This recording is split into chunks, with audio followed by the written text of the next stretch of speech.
Cek.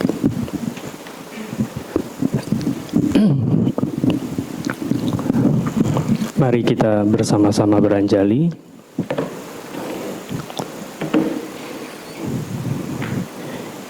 Ikuti setelah apa yang saya ucapkan. Kita melakukan puja, memberikan penghormatan tertinggi kepada Sakya Muni Buddha. Namo Sakya Muni Buddhaya. Namo Sakya Muni Buddhaya. Namo Sakya Muni Buddhaya. Dharma telah sempurna dibabarkan, berada dengan dekat, tak lekang oleh waktu, mengundang untuk dibuktikan di dalam batin masing-masing sang bijaksana. Selamat pagi, Namo Sang Adi Buddhaya, Namo Buddhaya. Para wakil ketua yang terhormat, Kajur, Bapak Ibu Panitia kegiatan Ramadan,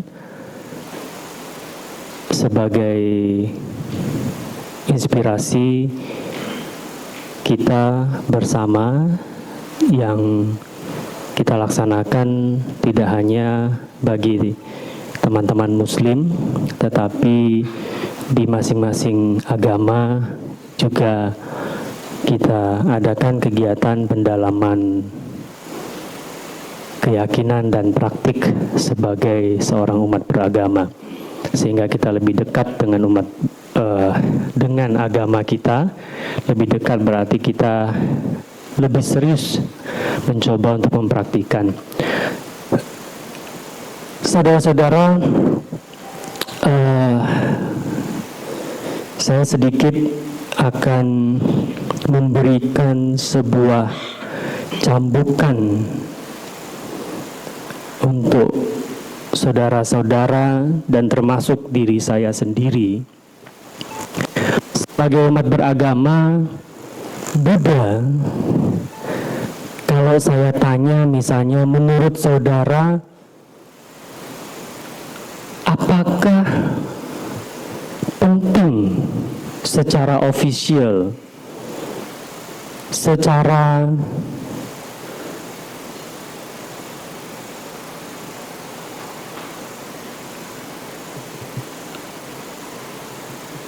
resmi, ya, secara resmi ke dalam diri kita menyatakan keyakinan kita sebagai seorang umat Buddha.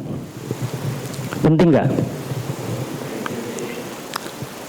Menurut saudara penting nggak memiliki keyakinan kepada Triratna? Penting apa tidak? Ini saya nanya, penting atau tidak, itu artinya kasih pilihan. Kalau saya penting apa penting, ya kan, berarti ya nggak ada pilihan. Sekarang saya kasih pilihan, penting atau tidak? Penting, saudara-saudara. Kenapa? Berkeyakinan secara ofisial, menyatakan secara resmi. Dalam bahasa Buddhisnya kita beraspirasi bahwa hanya pada Buddha, Dhamma, dan Sanggala saya berlindung. Kenapa itu penting? Ini saya kasih tahu kenapa penting. Ya, dari kajian keagamaan Buddha, dari kalau Anda baca sutta, baca sutra, jelas bahwa berkeyakinan kepada Triratna itu sangat penting. Hanya dengan berlindung pada Buddha, Dhamma, dan Sangha, kita bisa mencapai pembebasan Nibbana atau Nirwana. Tujuan umat Buddha apa? Nibbana, Nirwana. Betul apa betul? Iya. Nggak ada tujuan lain. Nah, ini saya sudah sekaligus memberikan satu refleksi untuk kita semua teman-teman mahasiswa, termasuk saya pribadi. Beberapa waktu lalu saya berada satu forum, satu mimbar sebagai panelis di sebuah acara dengan seorang anak pengusaha Buddhis di Indonesia. Ada yang bertanya, pertanyaannya menarik, menggelitik, sekaligus butuh refleksi, bahkan sebagai tamparan untuk kita semua. Saya menangkap pertanyaannya lebih kurang begini. Sebagai seorang Buddhis, ini yang bertanya seperti ini ya. Sebagai seorang Buddhis, saya ada teman yang percaya praktik Buddhis. Mungkin dia ikut meditasi, dia ikut aksi-aksi sosialnya umat Buddha gitu ya. Dia suka tuh dengan value, nilai-nilainya seperti itu. Ya. Dan dia menganggap agama Buddha atau ajaran Buddha itu sebagai pandangan hidup maupun praktik spiritualitasnya. Tetapi temannya ini, ya, dia tidak mau menjadi umat Buddha secara official. Menurut kalian ini benar atau keliru?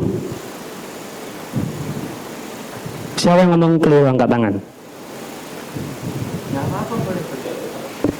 1,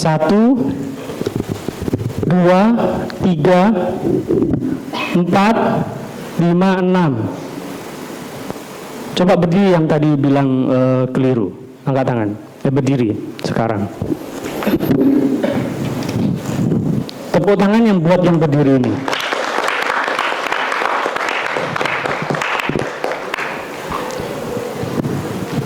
Silakan duduk.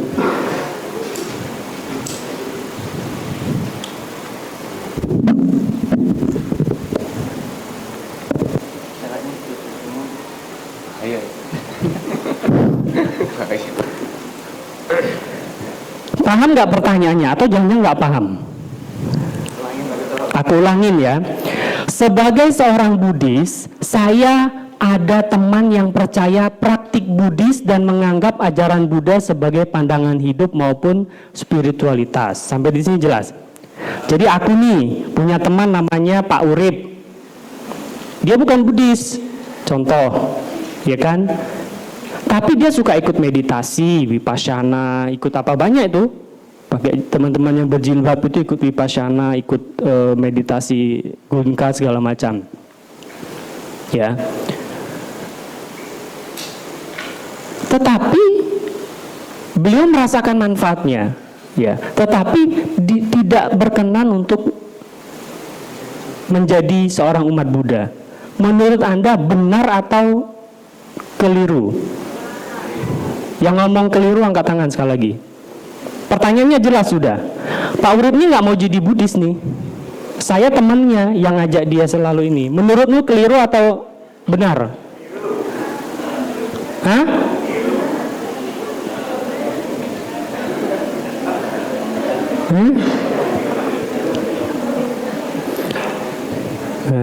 Kalau kalian menganggap itu benar pandangan Pak ini, berarti keyakinan itu masih belum teguh.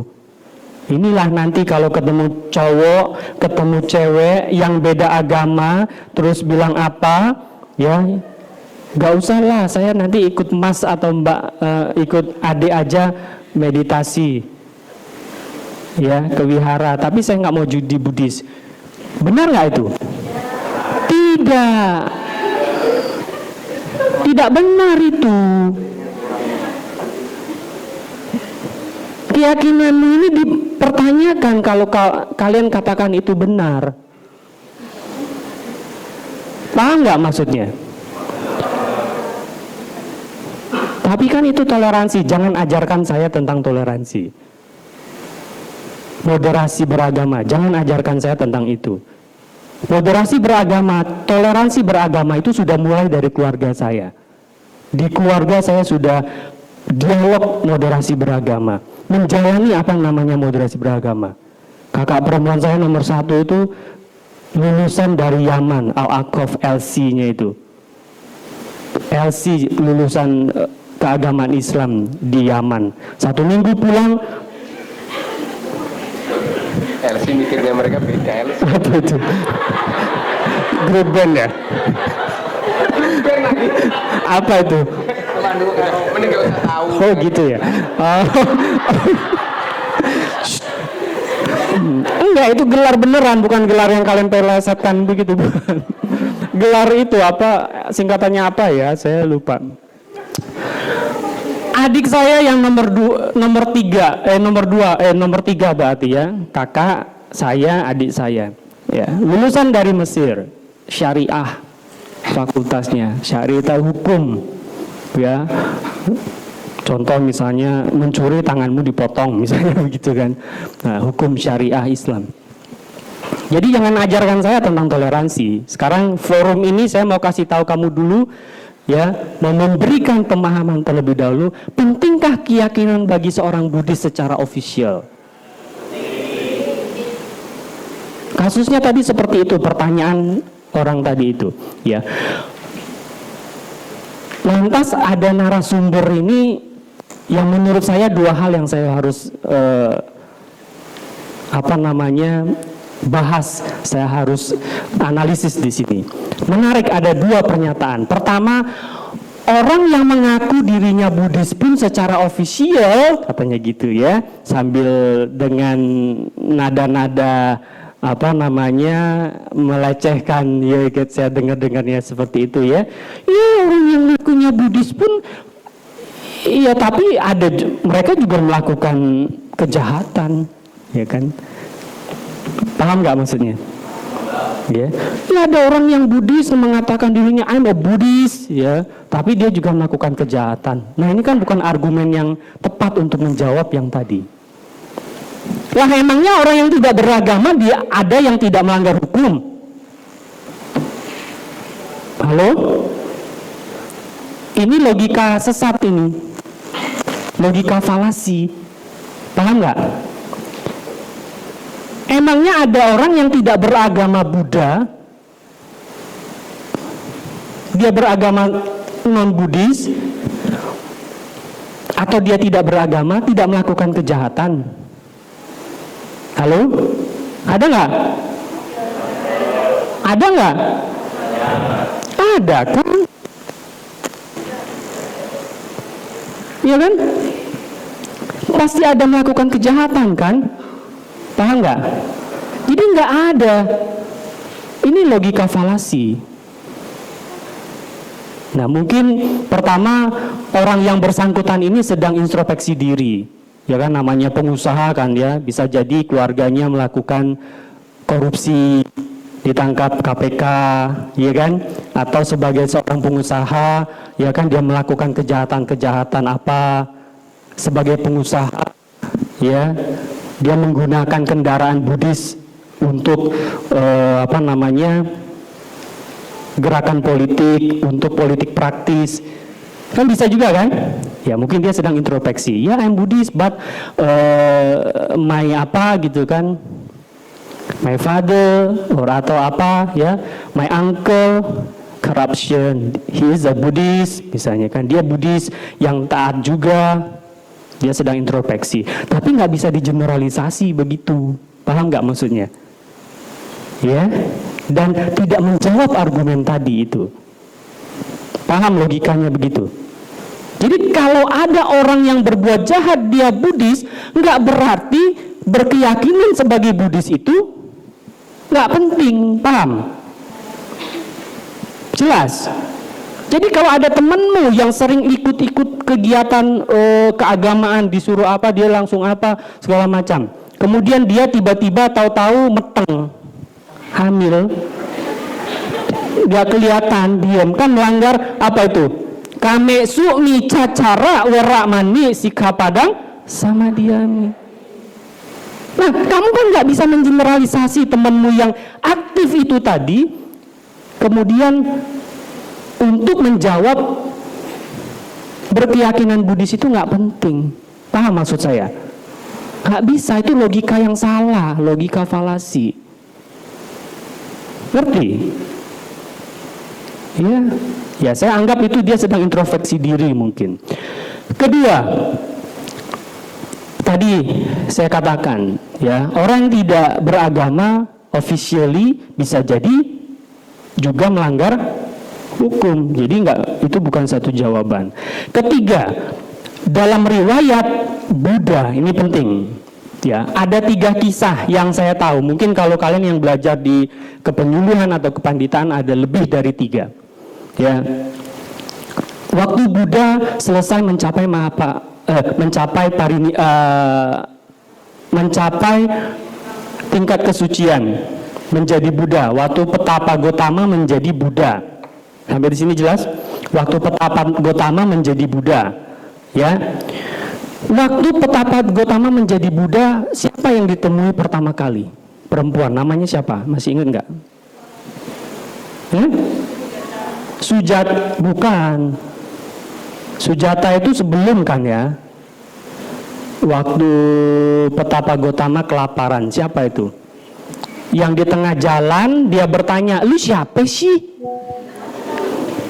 Ada itu? Pernah dengar itu Suta? Siapa Pak Yatno? Bukan Sujata. Sujata yang ngasih susu itu ya maksudnya? Bukan. Sujata itu jelas dia Budang Saranang Gacami, Damang Saranang Gacami, tapi belum ada sanggang. Siapa itu?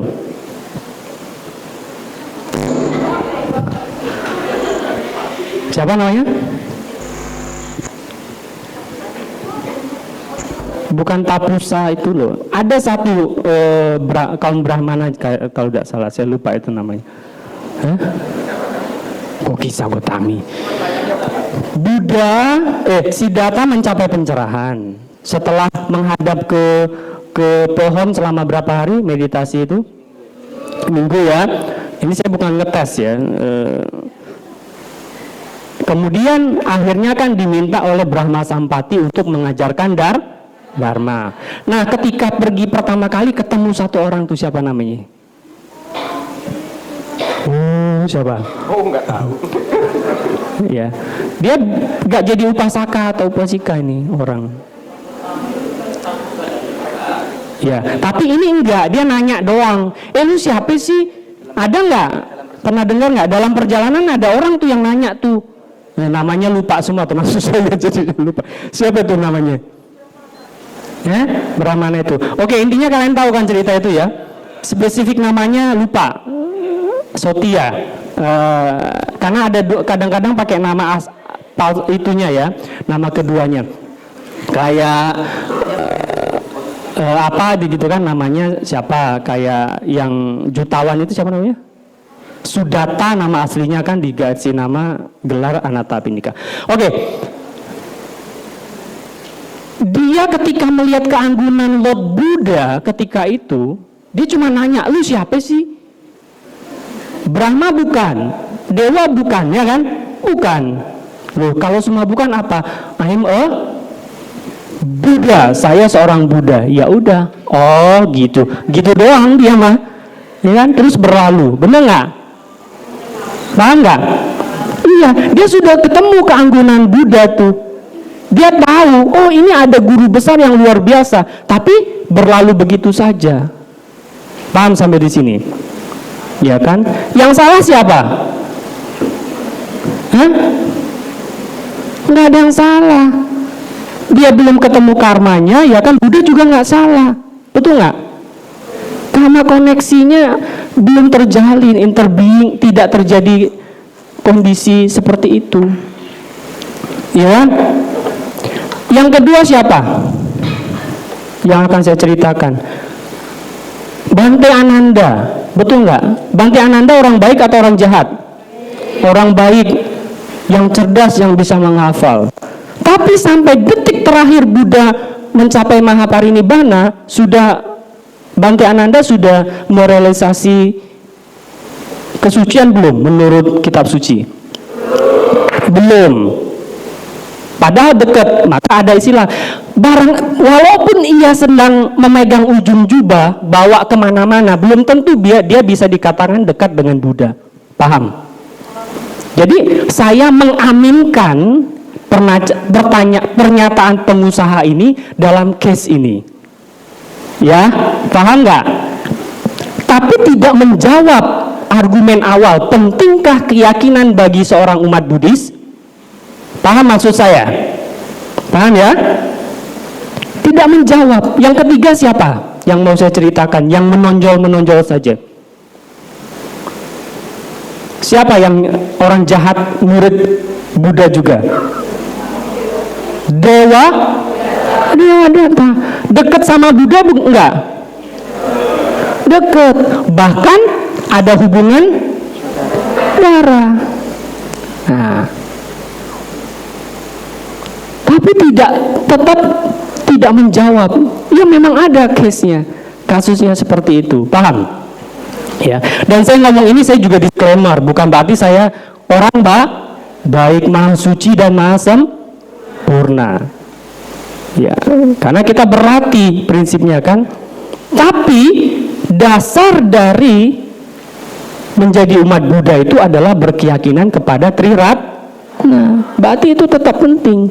Pernyataan keduanya adalah, ya kita nggak usahlah secara official punya umat Buddha yang banyak. Ya nggak masalah juga banyak dan dikitnya, betul nggak? Kalau orang ikut meditasi, ikut apa, dia menyukai meditasi terus menjadi baik, itu udah cukup umat Buddha yang tidak official juga. Betul apa betul? Tetap salah. Tetap salah, tetap keliru itu. Teman-teman yang ikut meditasi, di sini kita ada mindfulness, merasakan ketenangan dari praktek mindfulness. Batinnya lebih tenang, lebih nyaman, sosial emosinya lebih bagus. Itu ya bagus. Di Pancasila Buddhis kita terakhir itu dibacakan apa itu? Silena sugating yanti, silena boga sampada, silena nibuting yanti, tasma silang wisodaye. Melatih sila, ya, menjalankan praktik baik, bisa bahagia di dunia ini dan alam surga. Betul nggak? Sugating. Tapi kan tujuan umat Buddha itu bukan sugating itu kan? Betul apa betul? Buddha katakan semua orang bisa mencapai surga. Di seluruh hutan ini banyak daun-daun, tapi hanya yang segenggam ini yang saya pegang. Nah, untuk mencapai segenggam ini saudara-saudara, ya harus mau tidak mau. Ya. Nanti saya tunjukkan sutanya satu persatu di talkshow saya tanggal 15. Bahwa keyakinan pada Triratna ini menjadi dasar. Saya tunjukkan sutranya bahwa berlindung pada Triratna itu satu-satunya jalan kalian bisa mencapai pembebasan. Jadi keliru. Ya. Jelas bahwa dasar menjadi umat Buddha ada terbebaskan, mencapai kebahagiaan sejati itu adalah berlindung pada Triratna. Sampai di sini clear, jelas ya? Iya. Ya, dasar perlindungan ini yang umat Buddha suka salah menerjemahkan. Kita kan ehipasiko, Pak. Iya, saya menjadi Buddhis itu karena kata ehipasiko ini. Datang, lihat, perhatikan dan buktikan. Yakini, kalau kita perhatikan hukum karma A, maka baik kita akan memperoleh kebaikan, buah kebaikan. Jadi kalau tadi saya masih melakukan kejahatan, berarti saya belum yakin hukum karma 100%. Tapi keyakinan itu penting atau tidak? Penting sebagai dasarnya. Jadi keyakinan dalam umat Buddha itu seperti sains. Kamu punya keyakinan dasar dulu, ngerti? Kamu punya hipotesis dulu, ya kan? Itu kan keyakinan dasar bahwa A itu bisa B. Tapi nggak sampai di situ, kamu harus buktikan terlebih dahulu. Paham sampai di sini? Ya. Jadi jangan salah menangkap soal ehipasiko ini, seolah-olah keyakinan itu karena ehipasiko ini jadi lemah. Ngerti nggak? Saya menjadi Buddhis itu benar dengan kata ehipasiko itu. Dhamma telah sempurna dibabarkan, berada sangat dekat, tak lapuk oleh waktu, mengundang untuk dibuktikan. Nih, iya, nggak boleh langsung percaya. Ya sama seperti di sains, kita kan nggak langsung percaya bahwa A bisa mempengaruhi B, betul nggak? Kita harus buktikan dulu secara empirik, iya kan? Tapi nggak berarti keyakinan dasar ini tidak punya dasar, tidak penting. Kamu kan mencari research teorinya dulu kan, base teori, grand teorinya dulu kan, betul nggak? Dalam melakukan sebuah riset, ya. Nah, jadi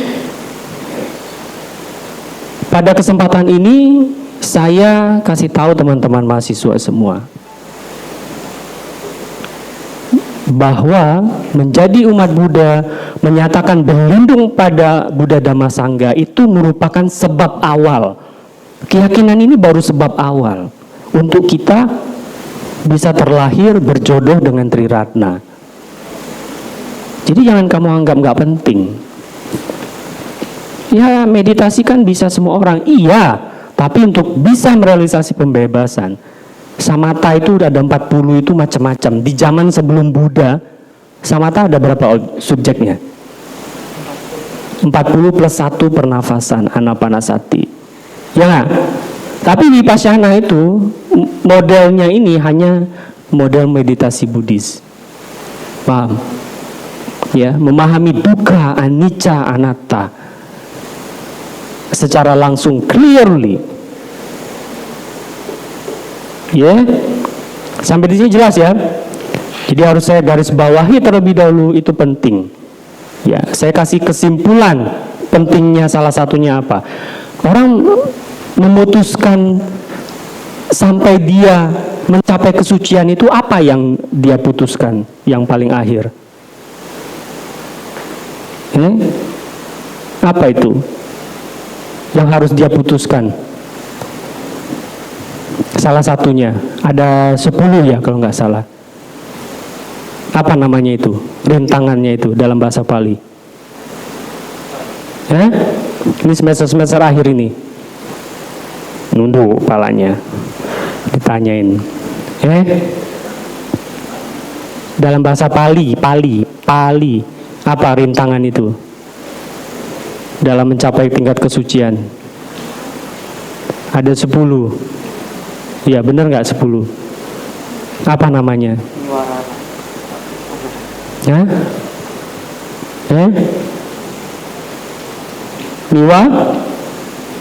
Niwa Rana, malah dosen yang tahu. Bukan dosen agama pula ini sebelah saya. Ya. Pali Bodha. Kalau Niwarana 5. Apa yang 5 itu yang paling atas?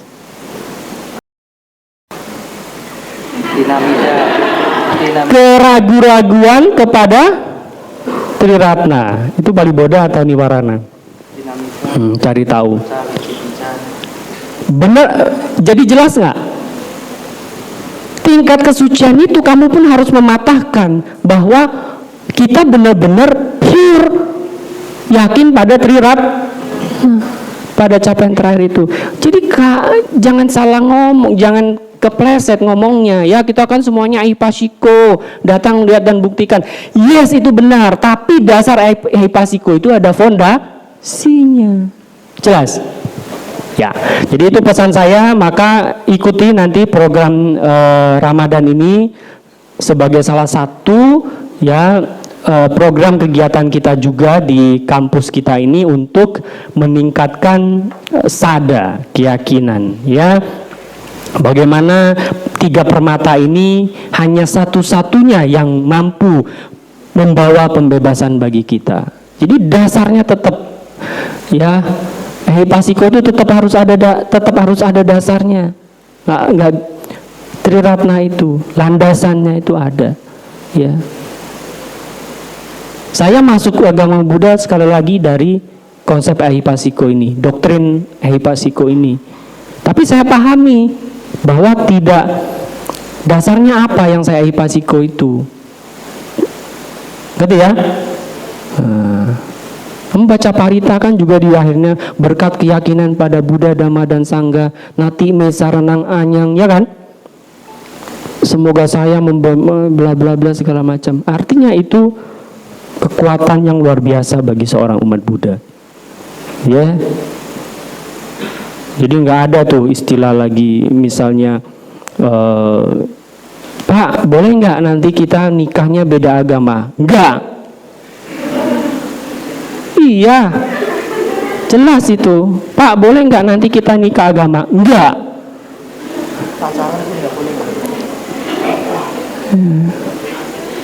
Pacaran boleh nggak, Pak?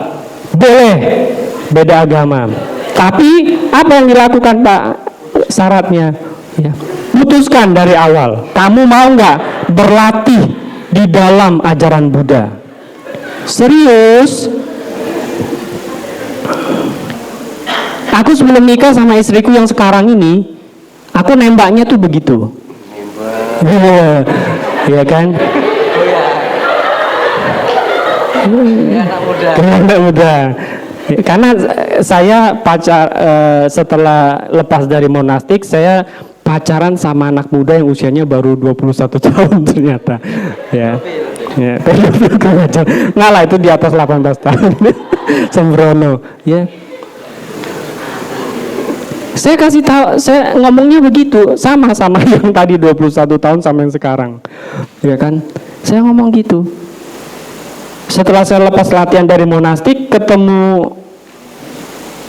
pacar itu pun saya ngomong, komitmen dulu dari awal. Kamu mau nggak berlatih bersama-sama saya?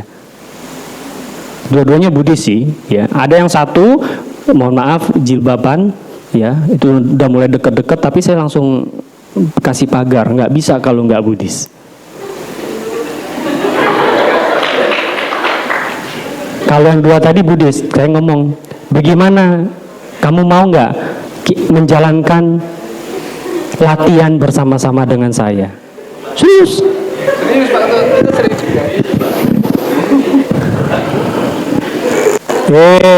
Kamu nggak boleh ketawa. Suruh Pak Ketua yang punya pacar non mana nih? Yang punya pacar non mana nih, coba kata para wakil-wakil. Ini saya kasih tahu serius. Ya, sebelum nanti saya survei, saya cek satu-satu, ya kan. Saya kasih cerita pengalaman saya dulu. Kenapa? Saya pegang kata latihan itu karena, terus terang ya, hidup di dunia itu gak gampang. Di dunia rumah tangga itu gak gampang. Saya punya ego, pasangan saya punya ego, orang tua saya juga punya ego, orang tua dia juga punya ego. Menikah itu menyatukan ego-ego dan keluarga, dua ego keluarga. Betul apa betul? Kamu harus ekstra benar-benar melatih emosionalmu, sosialmu, segala macam. Nah, itulah kenapa di ajaran Buddha dikatakan kalau mau nikah itu sama sada, sama sila, sama panya, sama caga. Sama mau paling pertama Pak. Dan sama mau yang paling awal. Iya kan tadi awal sudah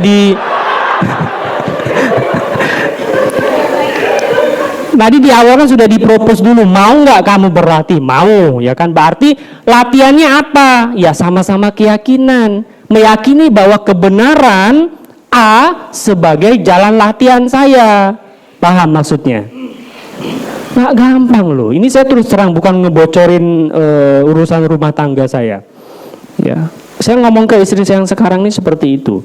Mau nggak latihan? Saya punya orang tua yang sekarang itu. Ya, saya anak satu-satunya yang sekarang.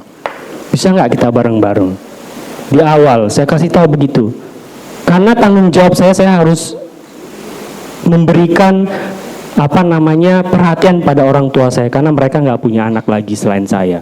Yang sekarang ini, yang ikut saya ini, mau nggak kamu? Dia mau awalnya ngomong, tapi jalan ini sudah berapa tahun? Ya, saya memahami juga itu memang tidak gampang. Ya, tinggal serumah sama orang tua itu nggak gampang. Ya, ini bukan curhat ya, ini maksudnya kasih tahu lu bahwa ini case, ini contoh nyata. Nggak gampang loh saudara-saudara. Ya. Untuk komitmen berlatih bersama itu nggak gampang. Belum nanti masalah apa lagi? Financial. Masalah apa lagi? Emosi-emosi yang lain. Ya, ego-ego yang lain, nafsu-nafsu yang lain. Belum lagi itu. Maka kita di Buddhis ini motivasinya adalah sikap padang, berlatih. Ya, jadi kalau kamu ketemu pasangan yang non-Buddhis, di awal sudah harus komitmen dulu. Kuatkan dulu. Ya, karena saya tidak hanya ingin mencapai masuk surga. Masuk surga itu sekarang. Ya. Entah itu surga yang negatif atau yang positif. Surga negatif kan pergi ke pub, geleng-geleng, goyang-goyang itu bisa surga juga. Nggak usah tunggu mati. Ya. Dapat PIP juga surga. Yang teriak-teriak pantesan aku lihat ada salah satu yang ketemu di Toserba kemarin itu udah belanja. Itu Surga. Jadi nggak usah tunggu mati, tunggu diselamatkan oleh siapa, nabi atau apa. Pandangan Buddhis itu surga neraka itu kita yang ciptakan sekarang dan kini juga. Makanya tuliskan nih sugating nih puting yanti, ya kan. Kalau menjalankan hal-hal demikian itu bisa merasakan surga apa kebahagiaan sekarang maupun yang akan datang. Kita sama-sama melatih cinta kasih, ya kan? Tidak membunuh itu kan melatih cinta kasih. Tidak kedua apa? Tidak mencuri, ya kan? Artinya kita menjaga ya sesuatu yang ada ini, menghargai kehidupan dan sebagainya. Ya, so please di bulan yang penuh berkah ini, ya kan? Di bulan yang teman-teman kita sedang berlatih menahan hawa nafsunya ini, kita pun introspeksi diri, berlatih juga, meneguhkan keyakinan kita, sekaligus juga bersama-sama terus menyempurnakan diri kita. Ya. Kita menjadi sahabat sejati, saling mengingatkan untuk hal-hal menjadi baik. Ya, nah itu tujuan dari kegiatan Ramadan kita pada kesempatan ini, agar semua umat Buddha menjadi baik berdasarkan agamanya masing-masing. Nah, kamu yang sudah menjadi Buddhis, jadilah baik berdasarkan agama Buddha yang kamu yakini, yang saya yakini. Ya, ini sangat penting artinya keyakinan kepada Triratna itu. Baik, saya pikir demikian. Ini saya tadi diminta buka ya, ternyata saya kira diminta untuk mengisi kultum itu. Apa? Kalau yang di Islam itu? Kuliah 7 menit ya itulah istilahnya gitu ya. Nah,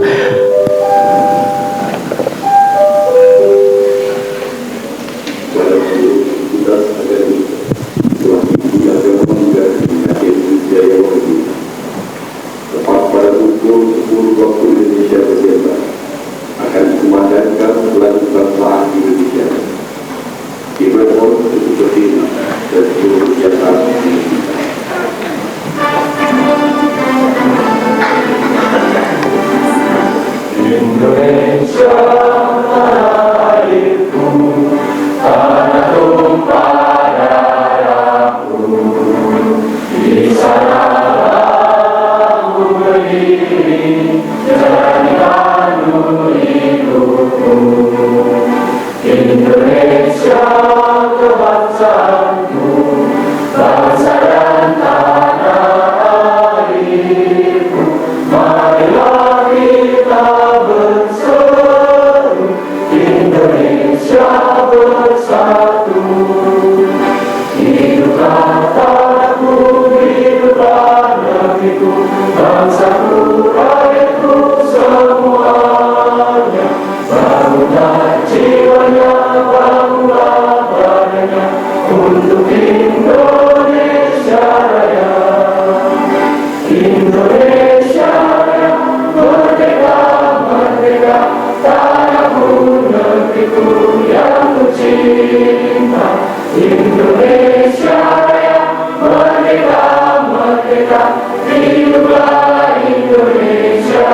Buat seluruh aktivitas masyarakat telah diadakan dan kegiatan ini